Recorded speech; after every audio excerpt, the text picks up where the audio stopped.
What's up, everyone? Hello, hello. There is maybe something ironic about being on stage at 420 in Amsterdam. I'm not going to make that joke, but you can figure it out yourself. What's up, guys? My name's George. I'm from Step Finance, and we're going to be talking about the chain. We're going to be checking the chain, bro. Perhaps a brief interlude from all of the dev-focused discussions recently. I'm not going to tell you how to dev, but I am going to inform you about reality. If I thought that there were rocks in the sky, perhaps I would live my life differently. So I need to align myself with reality that there's not rocks in the sky. And the same is true for blockchains. We're going to have to look at the actual data and what's behind it. So let's get into it. It's going to be a brief sort of overview of a lot of different things going on, but I hope it's exciting. And if you have any questions, definitely come on through after. But this is sort of the overview slide, right? So 300K.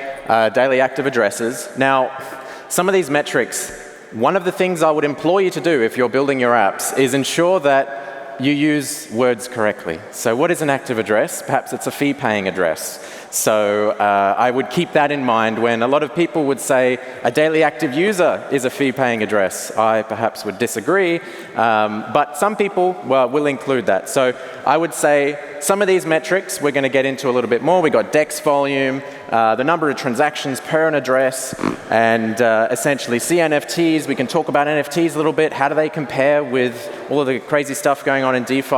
But that's the sort of brief overview. Now, this number, TVL.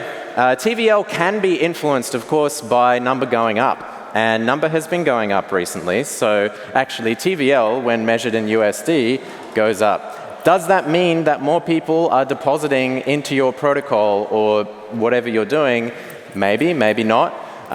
So I would keep this with a grain of salt, this 75% number, but ultimately, it's good. We're going to talk a little bit about perhaps there's better metrics than TVL. I think TVL, some people might agree, it's a bit of a meme, but number going up is always good to see. This is over a 12-month time period and is including sort of liquid stake tokens as well for a lot of that. So DeFi growth. DeFi has been doing quite well of late. In fact, we've seen a lot of projects tokenizing, and maybe it's token season, so that'll be very exciting. But also number going up. Drift, doing a great job there, 11x, great to see. Jito as well. The numbers for Jito, I'm pretty sure are inaccurate because every time I updated this presentation, the number was like up 10%. So your mileage may vary with that number, but almost 5 million SOL, I think. In fact, I think maybe 5 million SOL is being hit today, maybe yesterday, something like that. But good to see growth in DeFi, mainly in projects that are sort of trading-related exchanges, these sorts of things. Now, stablecoin supply. Stablecoins are a great thing. In fact, I think Anna from the foundation might like this slide. But essentially, we took a look at all the different blockchains and how stablecoin growth has changed over the last 12 months. So we've got a comparative here for Solana versus some of the other active, fast chains and so on. The stablecoin supply you would expect in a bear market to go down, and it has, but it's gone down less on Solana than elsewhere. Now, what could this indicate? I don't know.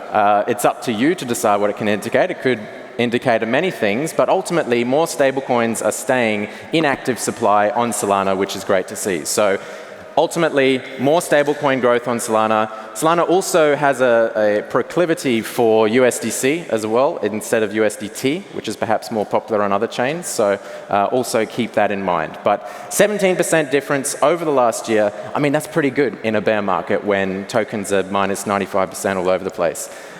Liquid staking as well. So liquid staking, I guess, versus native staking. In this case, we have the percentage of supply on Solana being quite a lot higher than that of Ethereum. However, the liquid staking total is a lot lower. Now, Ethereum has Lido, is the biggest project. Solana has a whole bunch of different things. You probably see them walking around here as well.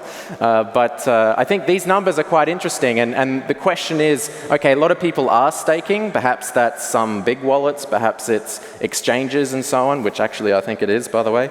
Some of the largest stake accounts, I think, is Binance and Coinbase. unfortunately. The percentage of liquid stake tokens, I think, is the main thing, right? Like, I think getting that number up is better. That's more sort of retail, individual focused, and so on. So we want to see more of that. The money velocity. This is perhaps one of my most interesting metrics, because I think this is maybe more of an indicator to the growth of DeFi than TVL. TVL, as I said, bit of a meme, but the velocity of money through protocols is perhaps even more important. So that's kind of the turnover of how many people are swapping the same dollar within the protocol. And we, again, compare to other protocols here. Now, looking at these charts, what is the takeaway from this? I guess you could say that Solana being cheaper and pretty fast, maybe that means that people want to swap more often on Solana than elsewhere. Maybe they're more willing to do that. Are they putting more transactions to the chain than you would otherwise in other chains? Perhaps that's why the velocity is higher. But ultimately, I think this is a good metric to track. This is a good thing to look at. And if you're out there building an app or whatever that is reliant on DeFi in some way, I would keep this in mind as you build. So how can you increase the money velocity within your protocol? Are there other ways that you can incentivize people to use your protocol more? More usage equals better, no matter what anyone else says, even though Ethereum people might be like, nah, bro, it's not the case. So we've also got liquidity pool efficiency, another great metric. And here we're, again, comparing Sol and our great friends over at Ethereum. But this one, again, is the turnover of volume versus the TVL of an LP, specifically Orca and Radium. So in this case, we're looking at 4x, something like that. The turnover's 4x higher. Great to see again. What does this indicate, this metric? Well, we want to see more people turning over more money, and ultimately $1 in Solana is much more actively used for liquidity than perhaps $1 somewhere else. Now, that as a statement is also very interesting to see.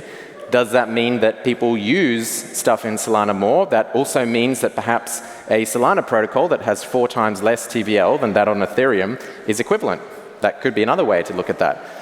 So again, I do think the efficiency of how much money can turn over through a protocol is very important.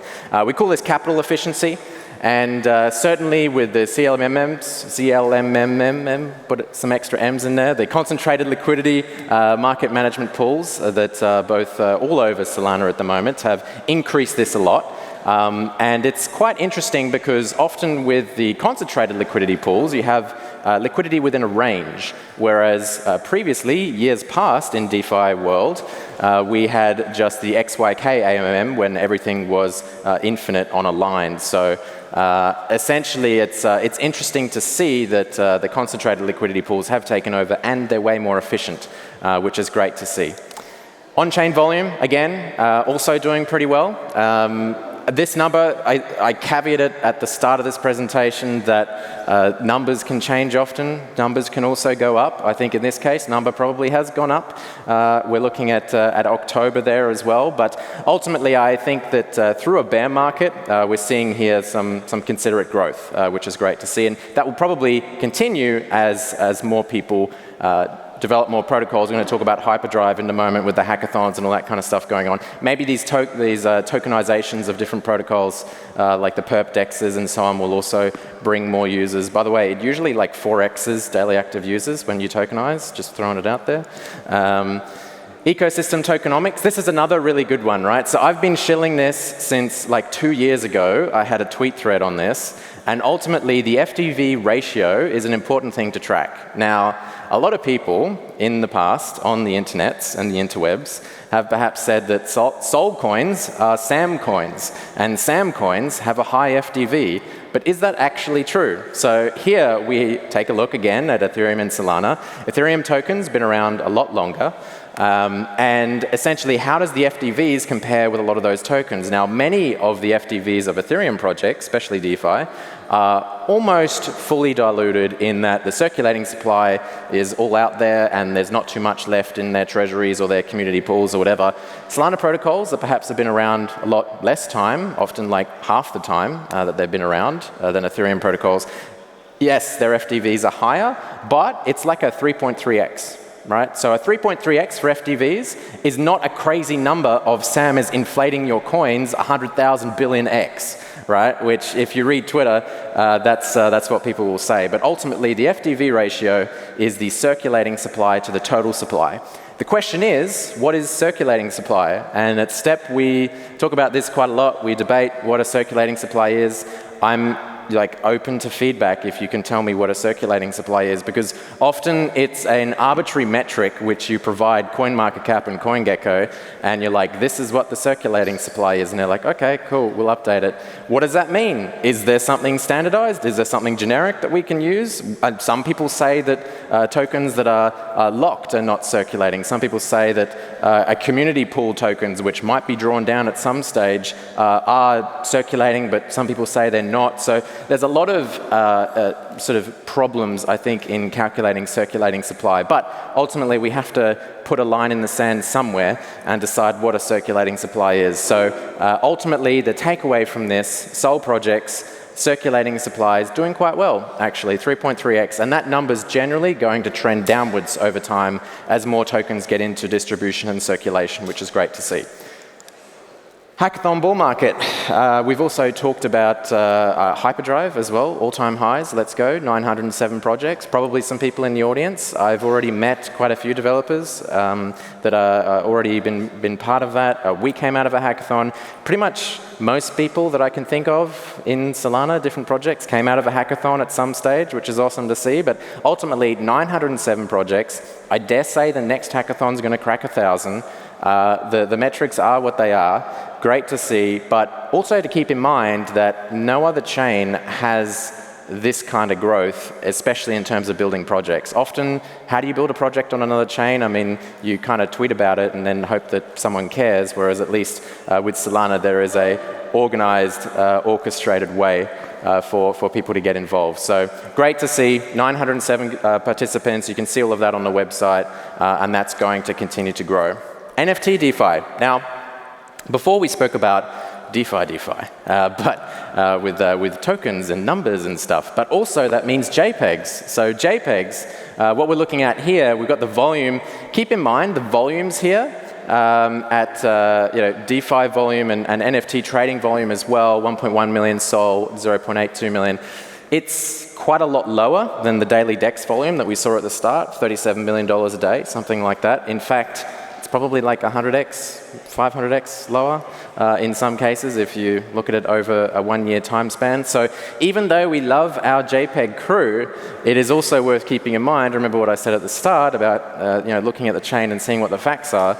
A lot more people are using tokens and DeFi financialized things rather than perhaps the NFT stuff going on. But NFT stuff is seeing growth, great to see, and in fact, most of the NFT lending platforms are not even really a year old, so this has a lot of legs in it yet to run. So that's great to see. Decentralization, another great metric. In fact, yesterday I was at the decentralization panel with all of the other GigaChad, GigaBrains that were there in the validator community. About 2,000 validators, something like that. We're looking to see how we can continue to decentralize that stake, but it's been growing quite rapidly recently. I think one of the challenges for validator stake is perhaps the geographic one, which we can get into in a moment. Also, data centers is another important metric. But to keep in mind, when people are talking about decentralization, I think when we're talking about what is the chain and what does the data say, I mean, this is the data, so over 2,000 different validators. You need to try and manipulate at least 33% plus whatever additional percentage on top in order to manipulate anything. So ultimately, the more the merrier, and the more adversarial the better, and the more geographically distributed the better. Talking about geographic distribution, this is something that we went through recently at STEP when we moved our validator from East Coast US to now Tokyo to become a Samurai. We also have here some of the different countries involved. Ultimately, it wasn't as easy as, hey, can you just put a node in Antarctica and hope it works? Ultimately, Solana being, block times very fast, you can't really communicate with the rest of the network if you're in the middle of nowhere or perhaps not located near other leaders and so on in block production. So ultimately, how the network has to grow is at the fringes and to continue just slowly moving out. And we've seen that recently with more of the US nodes moving to EU, and now the EU nodes as well. We've got a lot more people in Tokyo, in fact, over the last few months. So moving more progressively towards Asia. There's a lot more nodes starting up in Singapore, which is great to see. And the number of data centers involved, I hope to see to grow more. I think there's 4 major data centers at the moment that are providing quite a lot of the bandwidth and stuff for all of the actual bare metal nodes in the ecosystem. But we want to see that number go higher. And in fact, I think a year ago, that number was maybe 2 major data centers. So we are seeing growth in the geographical stake distribution, which is great to see.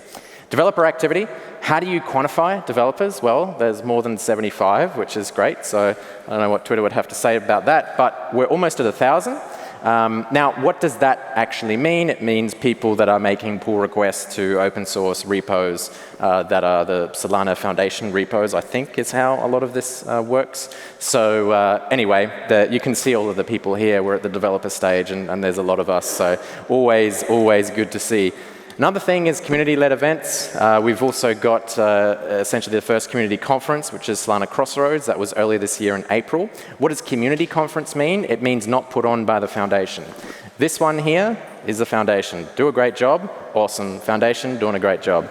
But ultimately, we want to see more community events. Ethereum has FCC, ETH Denver, like all these different ones. We want to see more of those with Solana, right? The privatized ones that the community's coming up with that aren't, fully backed by the foundation and run by them and so on. So here in Nigeria and Turkey, we've been doing that with the Solana All-Stars program. We have 1,500 attendees in Nigeria. It's popping off. It's really awesome. Turkey as well started a little bit later, 613. But ultimately, at the moment, we have about 1,000 people a month, which is about half Breakpoint, by the way, that are attending these events. And that's probably going to be 2,000 by the end of December, which is also great to see. So more community events, more people interacting with the Solana ecosystem, more gooder. Key takeaways: resiliency, decentralization, ecosystem growth. I think we've seen all of those things. Keep in mind these metrics when you're building stuff. So I think one of my takeaways is the DeFi tokenization versus the NFT lending kind of stuff. The NFT tokenization, or whatever you want to call it, NFT DeFi perhaps. The differential there, quite large. Stake distribution from validators, also a very good metric.